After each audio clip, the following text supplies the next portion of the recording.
안녕하세요. 청주대학교 건축공학과 성태윤, 박희우입니다. 오늘 덕성여대 윗셋 사업단에서 주최하는 온라인 공학축제 릴레이 전공 소개에 참여해주셔서 감사합니다. 이 영상이 여러분의 진로 선택에 도움이 되었으면 좋겠습니다. 그럼 지금부터 릴레이 전공 소개 아는 언니를 시작하겠습니다. 먼저 목차에 대해서 간단하게 설명해 드리겠습니다. 첫 번째로 저희 건축공학과에 대해서 소개시켜 드릴 거고요. 그리고 두 번째로 건축공학과에 들어오시면 하게 될 학과 생활에 대해서 말씀드리겠습니다. 그리고 졸업하고 나서 진로에 대해서 또 설명드릴 거고요. 건축공학과랑 유사한 건축학과가 있는데 그 두 학과의 차이점이 뭔지 간단하게 설명해 드리고 Q&A 시간 가지고 마무리하겠습니다. 먼저 학과 소개입니다. 학과 소개. 건축공학과란 무엇이냐?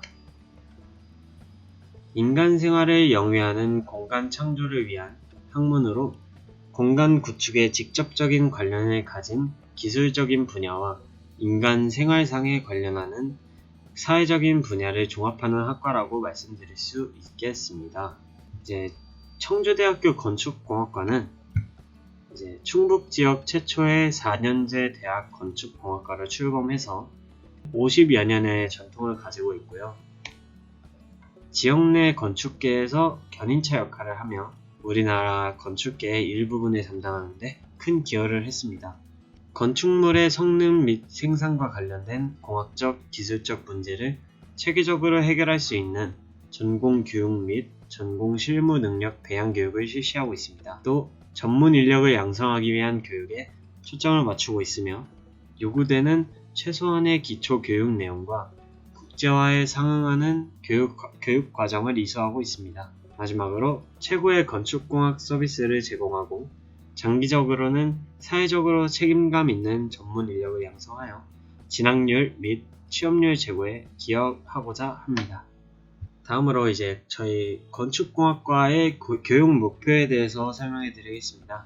크게 창조적 인력, 도덕적 인력, 실무형 인력으로 세 가지로 나뉘는데 우선 창조적 인력은 건축공학 분야에 대한 전문적 지식과 새로운 분야에 대한 창의성을 겸비한 창조적 전문 인력을 양성하고, 도덕적 인력, 건축공학 전문가로서 사회적 책임인식과 올바른 윤리적素養을 갖춘 도덕적 전문 인력 양성에 힘쓰고 있습니다. 마지막으로 실무형 인력, 실무 및 정보화 능력과 실천적 봉사 정신을 겸비한 실무형 건축공학 전문 인력을 양성하는 데 목표를 두고 있습니다.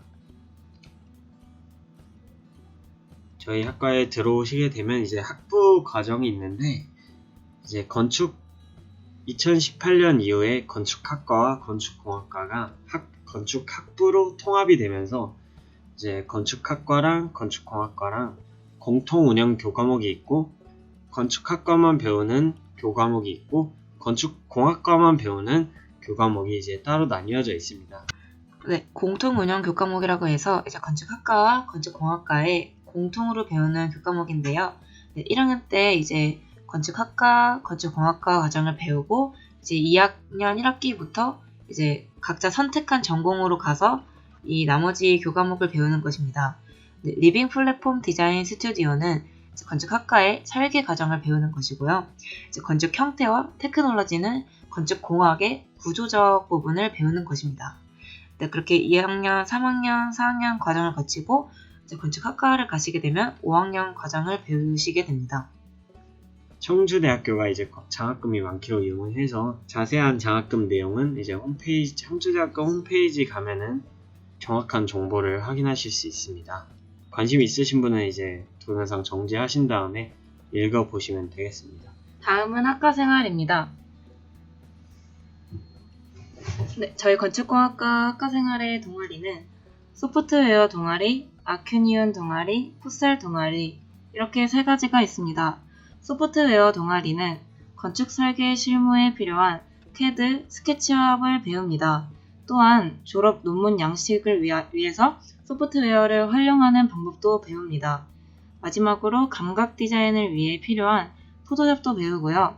네, 여기 동아리 부장 언니가 여러 가지 각종 소프트웨어 자격증을 취득하고 있어서 궁금하신 거 있으면 이제 따로 물어봐도 됩니다. 다음은 아큐니온 동아리인데요. 아큐니온은 환경설비 동아리입니다. 주로 HVAC 경진대에 출전하기도 하고 환경설비 시뮬레이션을 돌려보기도 합니다.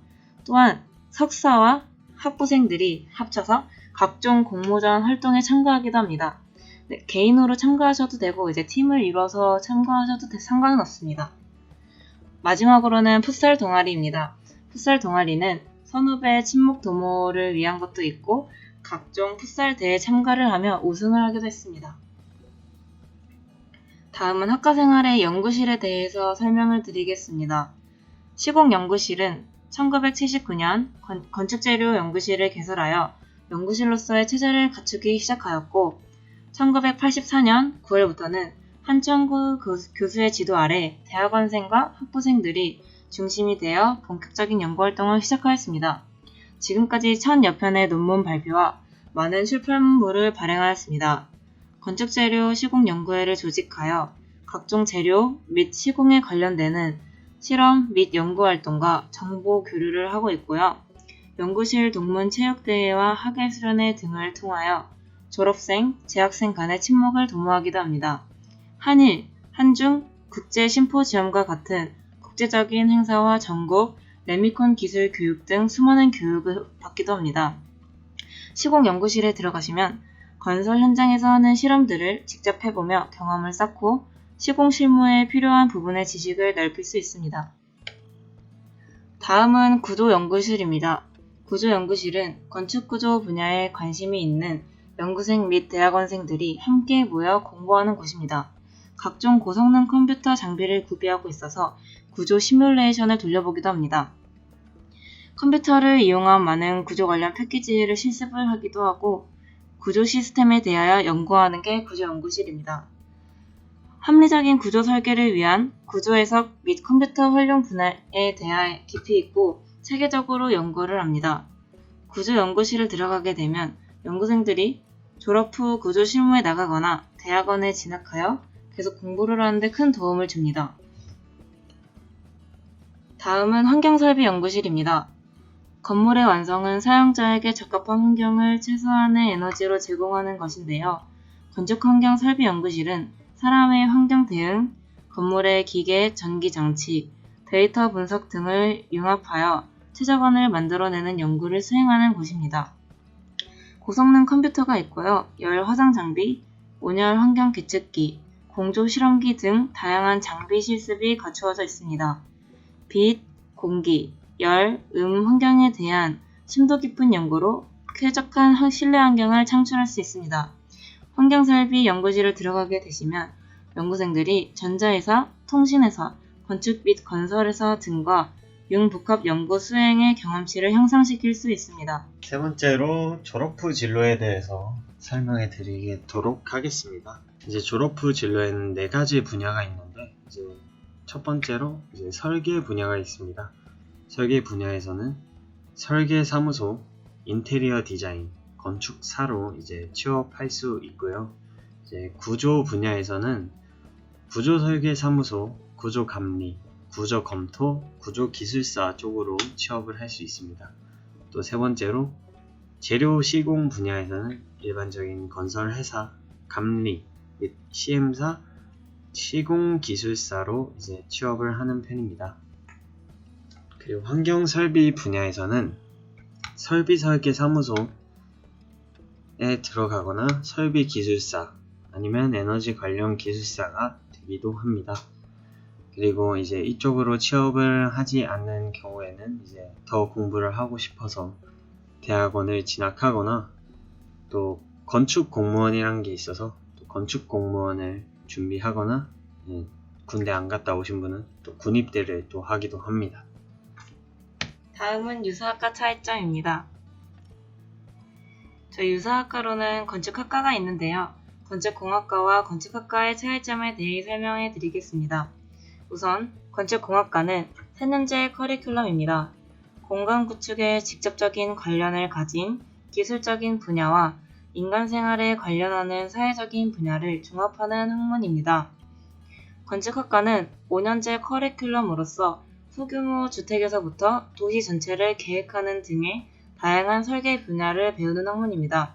건축학과는 4년제가 아닌 5년제 인증을 받은 시스템이 등록된 대학교를 들어가야만 건축사 자격증을 취득할 수 있습니다. 다음은 이제 차이점을 표로 분리해 봤는데요. 건축공학과는 4년제, 건축학과는 5년제.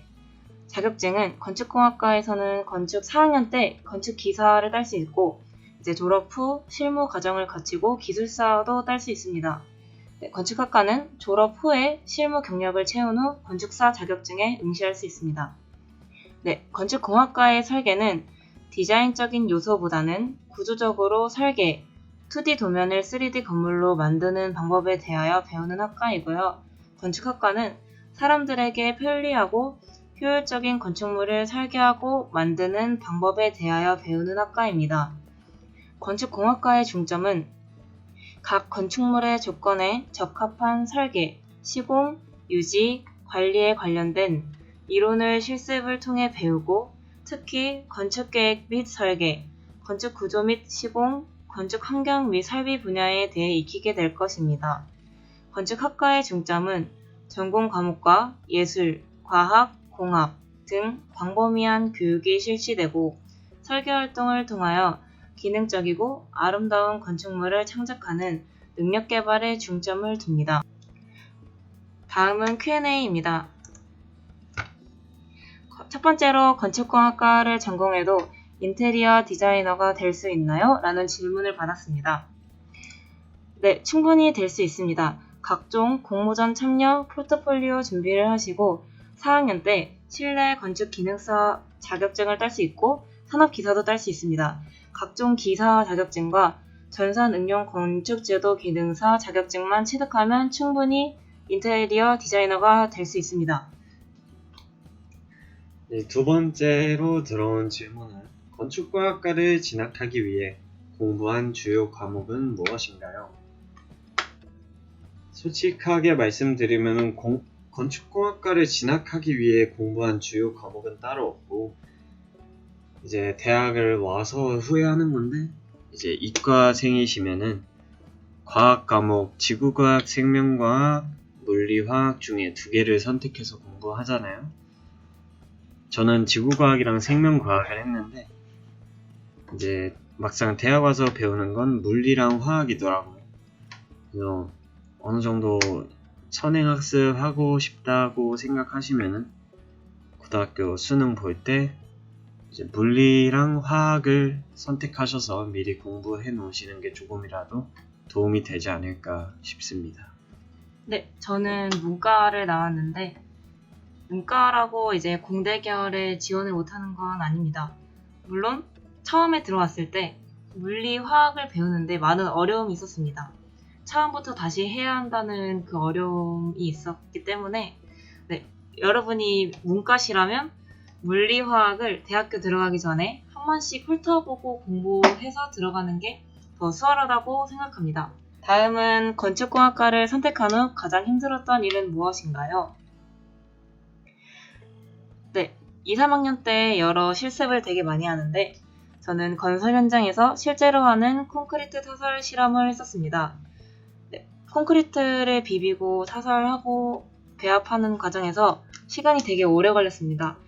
밤 12시까지 실험을 했던 적도 있어서 그 부분이 가장 힘들었던 것 같습니다. 저는 이제 환경설비 실험을 직접 해봤는데, 이제 시공, 실험, 콘크리트 타설 실험 같은 경우에는 몸이 조금 고생하지, 이제 머리가 고생하진 않거든요, 별로.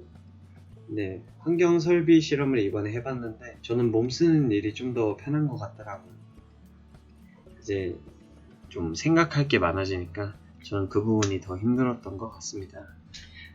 사고가 났을 때 책임은 어떻게 되나요? 이거는 현직자 분들에게 제가 직접 여쭤본 것들인데, 사고가 났을 때 과실률 10% 미만으로 개인 과실이면 회사가 대부분 책임을 가져옵니다. 또한 과실률 10% 이상이면 페널티가 붙고 30% 이상의 경우는 본인 100% 책임입니다. 그런데 현장에서 사고가 난다면 당연히 회사가 책임을 지는 것이지만 이제 사고가 났을 때 이제 그 어떤 부분에서 과실률을 체크할 것인지를 먼저 체크하고 어떻게 회사와 개인과의 퍼센테이지를 나눕니다. 그래서 이제 10%로 정해서 미만이면 회사가 책임을 지고 10% 이상이면 페널티가 붙고 30% 이상이면 이제 본인이 100% 책임을 진다고 생각하시면 됩니다. 근데 이제 대부분의 경우에는 본인이 100% 책임지는 일은 거의 드물다고 합니다. 네, 저희 건축공학과 전공 소개를 마치겠습니다. 오늘 참여하신 모든 참여자는 아래 링크에 참가자 정보를 꼭 입력해주세요. 참여자 모두에게 CU에서 사용할 수 있는 기프티콘을 드립니다. 온라인 공학축제는 한국연구재단, 한국여성과학기술인지원센터, 복권기금, 서울시, 덕성여대의 지원을 받아 운영합니다. 아은 언니 외에 온라인 공학축제 기간 중 운영하는 다양한 프로그램에도 많이 참여해주세요.